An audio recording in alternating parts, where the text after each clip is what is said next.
Hi guys, welcome back to my channel. So by the title of this video, you guys have noticed that for today I am going to be discussing a very hard topic for me, honestly. I've thought about making this video for a good while now, but it's a very emotional one for me. And I'm hoping I don't cry. I know I am. I'm literally shaking. It's very hard to talk about, but I want to bring awareness. And one of the reasons why I want to do this video and have been wanting is because when I was going through all this, when it all first started, I asked so many questions. I asked the doctors every question you can think of, and they answered everything. But then again, I would research as much as I could. I did so much research on Google, I YouTube videos about this.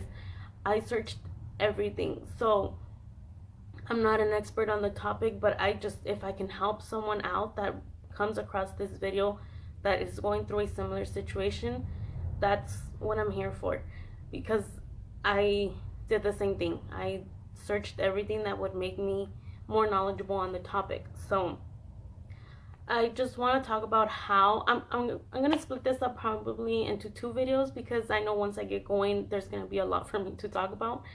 So I'm probably gonna split it up into two videos. The first part being how it came about that my daughter was diagnosed with a choledochal cyst, and then I'm gonna explain off like what it is, what the symptoms are, and all that, and then get into how she was diagnosed with it. And then for part two, I'm thinking that'll be its own video for how surgery went.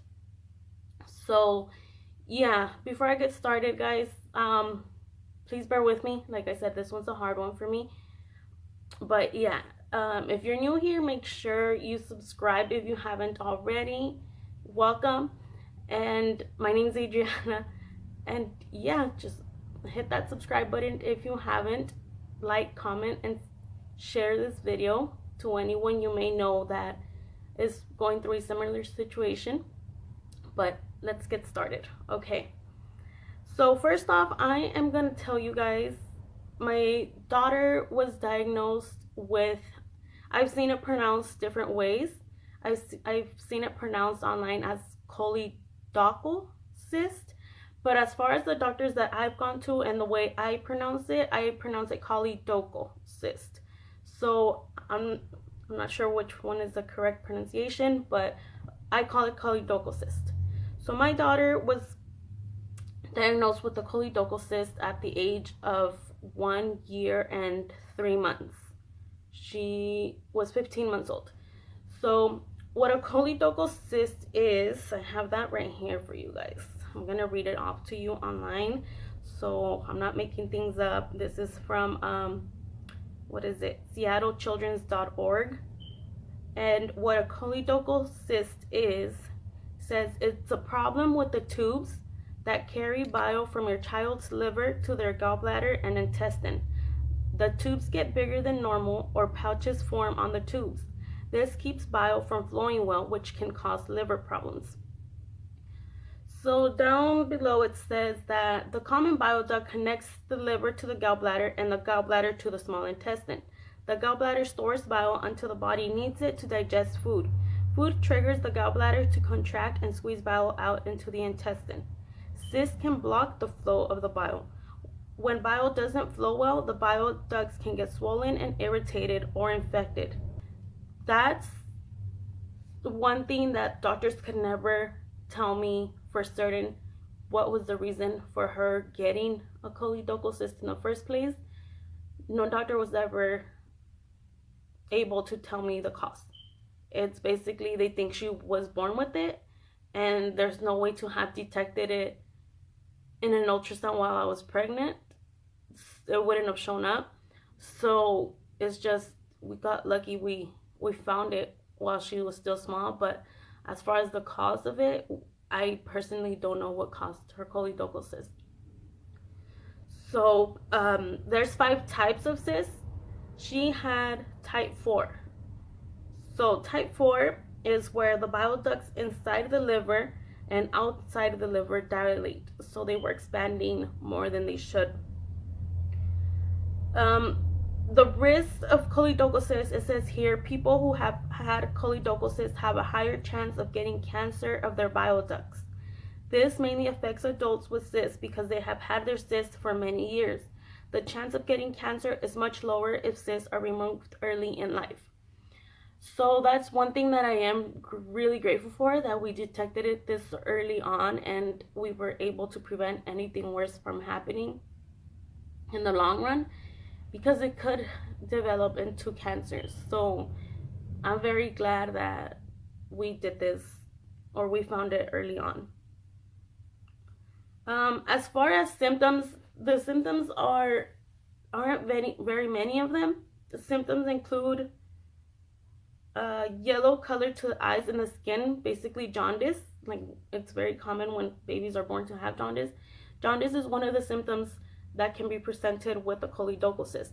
She was not ever, I never noticed it on her. If she did, when I did take her to the hospital and doctors asked me if I noticed any discoloration to her skin, I didn't. That wasn't one of the symptoms that she showed. Another symptom is pain in the upper right belly, a soft mass that can be felt in the upper right belly, pale or clay-colored stools, fever if there is an infection already, and then belly pain that may come and go with nausea and vomiting. So now I'm gonna get into it, because then after this is just how to treat it, but that'll be part of my other video on how all about her surgery. So as far as symptoms, which is how we found out about it, let me get out of this. Okay. So the only symptoms that she ever showed were vomiting. If she ever had pain, I didn't notice it. She didn't show any signs of it. Jaundice, like I said, I didn't notice any of it. I didn't notice her eyes yellow, none of that. The only symptoms she ever had was vomiting, and that was just once. And it all started, I have it right here, I just have a few notes so I can remember. June 3rd. So June 3rd, 2018. It was a Saturday, and it was my grandpa's 87th birthday. We live in the IE, and his birthday party was in Norwalk. So it's about an hour drive. And we were at his birthday party already, and she randomly threw up. It was already, I don't know, 3 or 4 o'clock maybe, and she just threw up out of nowhere.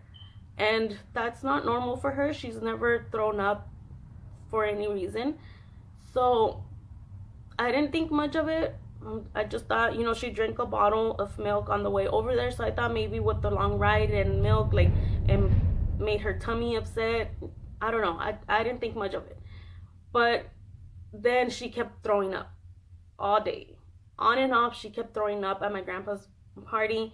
We didn't want to leave because, I just thought maybe she'll get better. It made her tummy upset. I just want to be here for my grandpa's birthday. But on and off, she just threw up the whole entire day there. And then we came home at night, and she seemed okay. Like, she just like low energy, and just, like I said, vomiting throughout the day. Nothing crazy. By the end of the day, it's like she had nothing left to throw up. She was just like gagging. And then so on to Sunday she woke up and it was a little bit better, but she still kept throwing up. I just thought nothing, maybe she has the flu, or I honestly didn't really think much of it. So that was Saturday, June 3rd, and the next day, Sunday. And then the rest of the week, the entire week, she was fine. No problems at all. She was back to her normal self.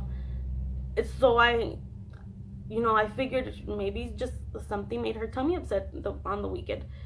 And then the next Saturday comes around, which was June 9th, and she wakes up throwing up again, just throwing up. So I think she only threw up about twice, and then it hit me like, I don't know what it was, my mother's instinct, I don't know, but it just hit me like, okay, this isn't normal anymore. Like, she threw up all of last weekend, and then she goes a whole week, she's okay, and then she wakes up again today throwing up. And I remember my husband was working that day, and he took the car where we had the girls' car seats. So I took our other car where I only had the baby's car seat, but not for my older two. And the hospital is literally only like 5 minutes away. So I just grabbed my girls, grabbed my things, and I just rushed to the hospital. Here we go.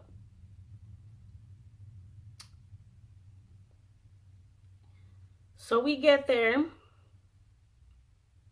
and she's still throwing up. And oh my gosh, that's when our world turned upside down. So they ran blood work on her, and I was just thinking, they're gonna just put an IV. Maybe she's dehydrated from everything. They're just gonna hook her up to an IV, and we'll be good to go in like a few minutes, an hour. And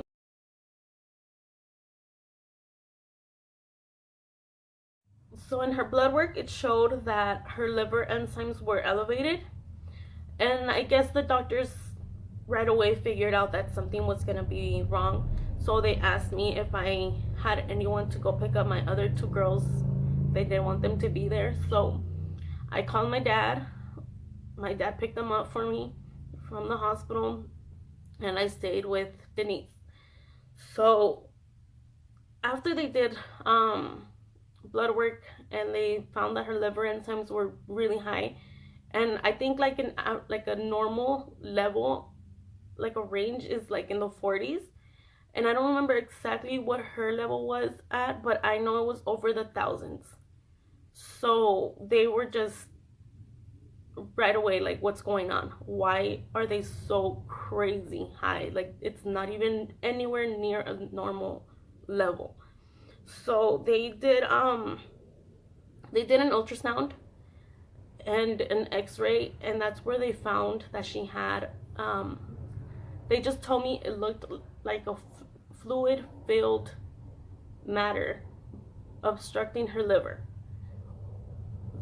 So as soon as they tell me that, like, the first thing that comes to my mind is a tumor. Like, what other mass is gonna be there? So that was my first thought. And they said they didn't want to scare me because their equipment wasn't as great as they have in other places. So after they figured that out, they told me that they were gonna be transporting us.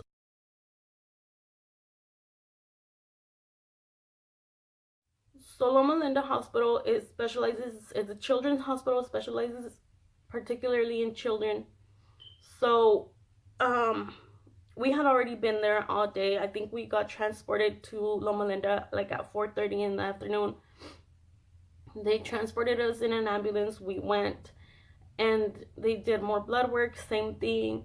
They did an ultrasound, and same thing. They found a mass there. So what they said was that the next day they were gonna have to do an MRI to see what it was. And yeah, so we were hospitalized for 4 days that first time. We were hospitalized from June 9th to the 12th. And the following day that we were there, on Sunday the 10th, when they did the MRI, they confirmed that it was in fact a cyst. As far as what was going to be the next step, they couldn't assure me anything.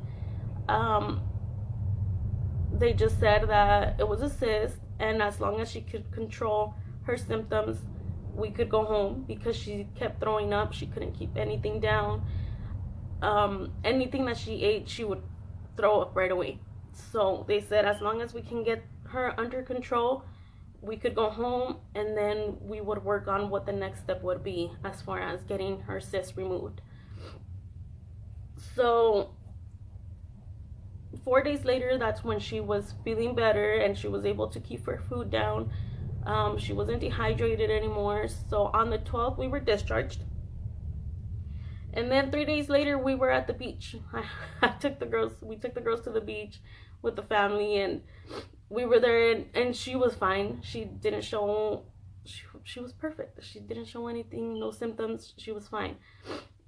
And then, let's see, for a few months after that, she was completely okay. Absolutely no symptoms. Until, let's see, September 11th, she had another MRI to determine the size of the cyst, and like a better MRI that was at UCLA.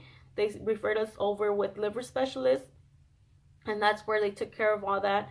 They determined that her cyst was, I believe it was like 3 centimeters in diameter. So for her tiny little self, that was pretty big size of a cyst to be in there. So they knew that they wanted to remove that, soon. And then on October 15th, when was that? I remember she threw up. She threw up randomly, like throughout the day. She threw up randomly once. But with that, in my mind, it's like, I'm already paranoid as it is, because that's one of the only symptoms she's ever shown. That symptom is, to me, like, throwing up with her isn't a normal thing. To me, throwing up, when it comes to her, I'm ready to go to the hospital. And that's what happened that day. She threw up once, and I rushed to the hospital. And maybe I should have waited to see if she would have kept throwing up or if she would have been okay. But I just rushed to the hospital, and we were there for a few hours. But thank goodness nothing happened. She was fine. Her liver enzymes were a little bit high, but nothing too crazy like the very first time she was in the hospital. So we were discharged a few hours later. And then October 24th was when her MRI results were explained to us. That's when they told us the size of her cyst. And that's when they told me that it would be in our best interest to just get it done with and remove that cyst as soon as possible. And that was hard news to take in, because I was in denial the whole time, basically. I didn't want to. Okay, so, sorry, she just is waking up from her nap. I think she'll go back to sleep, but she just wants to be held. So, where was I at? Yeah, I was in denial the whole time, honestly. My way of coping with this whole situation since it first started was just kind of ignoring it, kind of just like brushing it off. I didn't think about it. I was just, I don't know, like, it was just like if I ignored the situation, it would go away. I don't know how else to explain it. It's just I didn't want to drain myself out constantly thinking about what if, what's gonna happen, what can go wrong. So I just didn't think about it at all. I know that's not the best coping mechanism, but for me, that's what worked. I would just ignore everything until like the next appointment came around, or the next time doctors had more news for me.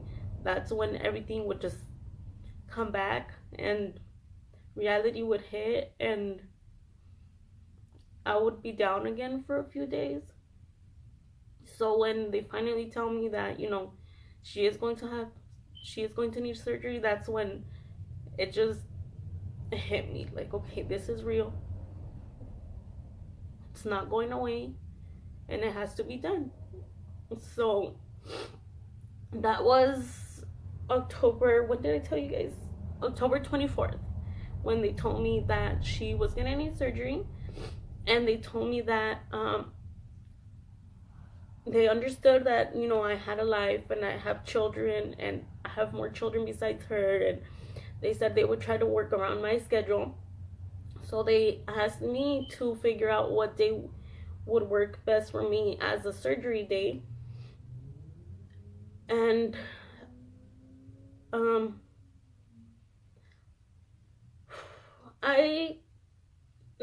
no day was gonna be good for me. I didn't want the day to come. But I kind of tried to work it around the best I could to their schedule. And I knew that because they said to expect to be hospitalized for about a week. 5 to 7 days is the normal time expected after surgery, after this kind of surgery. So I didn't want my girls to be missing any more school than they already had. They've had to miss a lot of school ever since this whole thing came up, because our appointments, ever since Loma Linda, the first time that she was hospitalized, all of our appointments have been at UCLA. She's been seeing her specialist over there. And every time she has an appointment over there, the girls have to miss school because I don't have anyone else to take them to school. So it's just been a hassle, and I didn't want them to keep missing a whole week of school for her surgery. So I planned it out for Thanksgiving break. So they were going to be off school starting, I think, November 19th was a Monday. And that's when their Thanksgiving break started. They had that whole week off. So I let the doctors know that if they were available, I'd like for it to be November 19th. That way, if a whole week in the hospital, the girls would be off on break, and either my mother-in-law or my mom could watch them, and I wouldn't have to be worried too much about anyone taking them to school. So that's when I chose surgery date. And yeah, stay tuned for the next part of this video, which will be all about her surgery. Thank you guys so much for watching, and I'll see you guys in the next part of this. Please remember to like, comment, and subscribe, and share to anyone you may know that can relate to any of this or is struggling through any health condition similar to this. Okay? Thank you guys so much for watching. Bye.